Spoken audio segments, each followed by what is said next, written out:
हिमाचल प्रदेश में कांग्रेस के लीडरशिप में कोई कमी नहीं है तथा एक से बढ़कर एक बड़ा नेता कांग्रेस में है।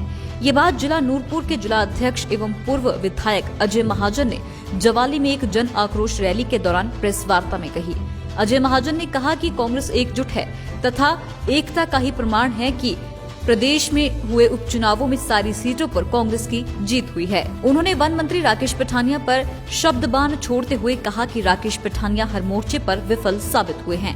उन्होंने कहा कि नूरपुर को जिला बनाने की बात पिछले 15 सालों से बोल रहे हैं, लेकिन आज तक नूरपुर जिला नहीं बन पाया।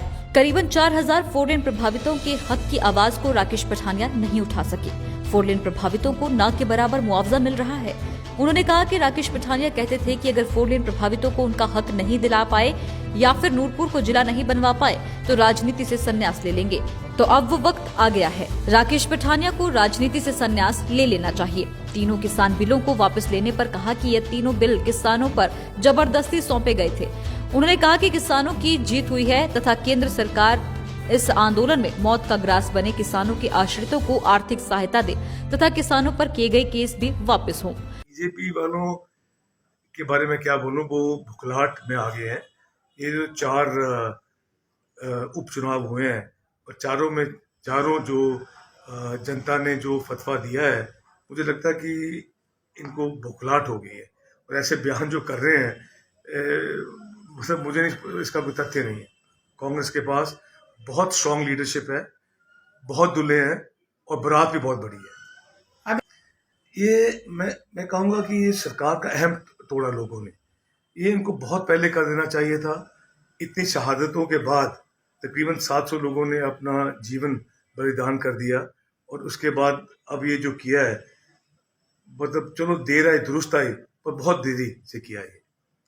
इनफैक्ट जिस दिन माननीय प्रधानमंत्री जी ने ये अनाउंसमेंट की, उसी दिन साथ में अनाउंस करना चाहिए था कि ये सारे केसेस जो हमारे किसान भाइयों के खिलाफ एजिटेशन के दौरान हुए हैं वापस करने चाहिए थे।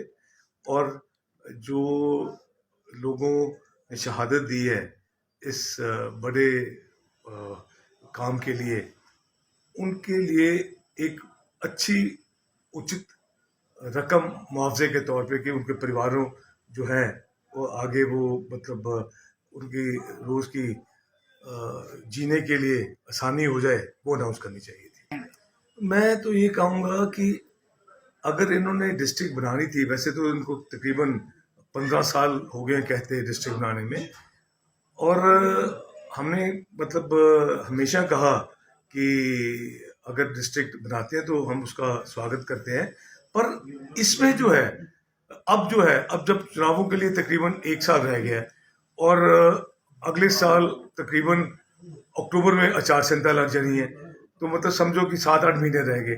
तो अगर डिस्ट्रिक्ट बनाना चाहते तो जब ये सरकार बनी थी तब बनानी थी। अब तो जो बनाएंगे वो एक सिर्फ पॉलिटिकल स्टंट होगा।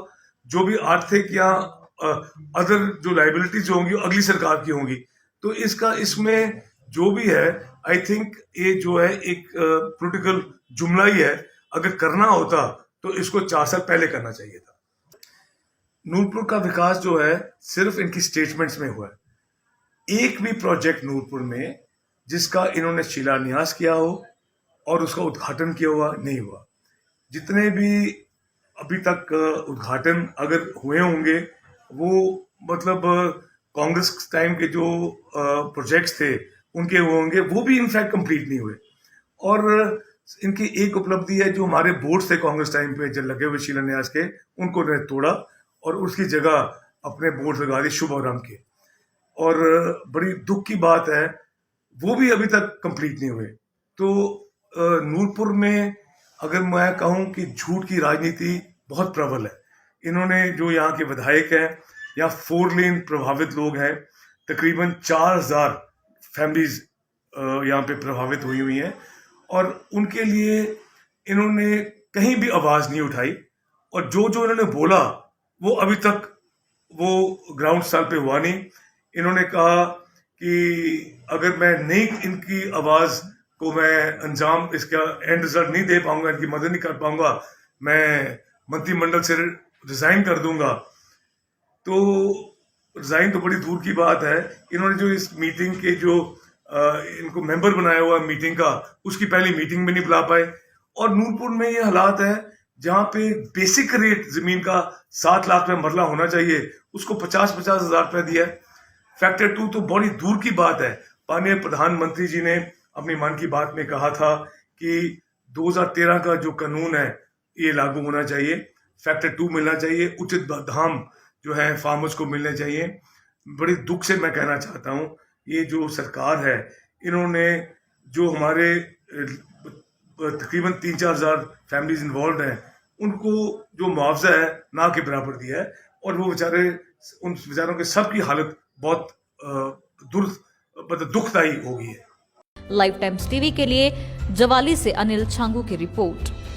हिमाचल की सबसे बड़ी ऑटो डीलरशिप गोयल मोटर्स में नौकरी करने का सुनहरा अवसर सोलन, शिमला, सिरमौर और किन्नौर में चाहिए sales executive, service executive, field executive, motor mechanic और ड्राइवर। शानदार करियर संभावनाएं व इंडस्ट्री में बेहतरीन सैलरी पैकेज। तो आज ही कॉल करें 9418035372 पर और ईमेल से भेजिए अपना बायोडाटा hr@goilmotor.com पर।